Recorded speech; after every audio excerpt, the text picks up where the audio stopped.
Sir இன்னைக்கு தங்கம் விலை வந்துட்டு காலையில 3200 ரூபாய் சவரனுக்கு குறைஞ்சிருக்குங்க சார். இந்த மாசம் ஆரம்பத்துல இருந்து பாத்தீங்கன்னா தங்கம் வந்து சரிவு தான் சார் கண்டுட்டு வருது. இதுக்கான ரீசன் என்னங்க சார்? இல்லம்மா, இது ஆக்சுவலா பார்த்தோன்னா ஜனவரி 29ஆம் தேதிக்கு அப்புறமே மிகப்பெரிய சரிவு தான் தங்கத்தை பொறுத்த வரைக்கும். ஒரு கிராம் ஒன்று 16,400 ரூபா, ஒரு சவரன் ஒன்று 1,30,000 ரூபா கிட்ட வந்துச்சு இல்லைங்களா. அதுக்கப்புறம் பார்த்தீங்கன்னா இந்த ஜனவரி 29க்கு அப்புறம் கிட்டத்தட்ட குறைஞ்சிட்டு வந்து தங்கம் அப்படியே குறைஞ்சிட்டே தான் இருந்தது.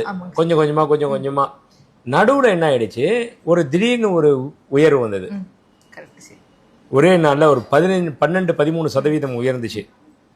அது எதனால அப்படின்னு சொல்லி பார்த்தோம்னா, இந்த நமது பாரத பிரதமர் மோடிஜி வந்து ஒரு அறிவிப்பு கொடுத்தார் இல்லையா, தங்கம் வாங்க வேணாம்னு சொல்லிட்டு. அப்போ வந்து இம்மிடியட்டா சுங்கவரி, அதாவது இம்போர்ட் டியூட்டியை வந்து உயர்த்தினாங்க 6%-15%. அதனால அந்த 10-12% ஒரே நாளில் ஒரு சவரன் ஒன்றுக்கு 12,000 ரூபா வரைக்கும் கூட உயர்ந்துச்சு. உயர்ந்த தங்கமும் திருப்பி கொஞ்சம் கொஞ்சமாக குறைஞ்சி இன்னைக்கு பார்த்தீங்கன்னா ஒரு எல்லாருமே எதிர்பார்க்காத ஒரு விஷயமாகவும் நடந்துச்சு. இந்த கடந்த 3 மாதத்துலேயே பார்த்தீங்கன்னா கம்மியான அளவுக்கு குறைஞ்சிருக்கு பழைய ரேட்டுக்கு. அப்படின்னா இது வந்து 13,800 ரூபா அப்படின்றது வந்து மிகப்பெரிய ஒரு குறைவு தங்கத்தினுடைய விலையை பொறுத்த வரைக்கும். ஏன்னா இந்த 3 மாதமாகவே 14, 14,200, 15 அப்படின்னு தான் போயிட்டு இருந்துச்சு. அது இப்போ கொஞ்சம் குறைஞ்சிருக்கு. இது ஒரு நல்ல டைம் தங்கத்தை வாங்க.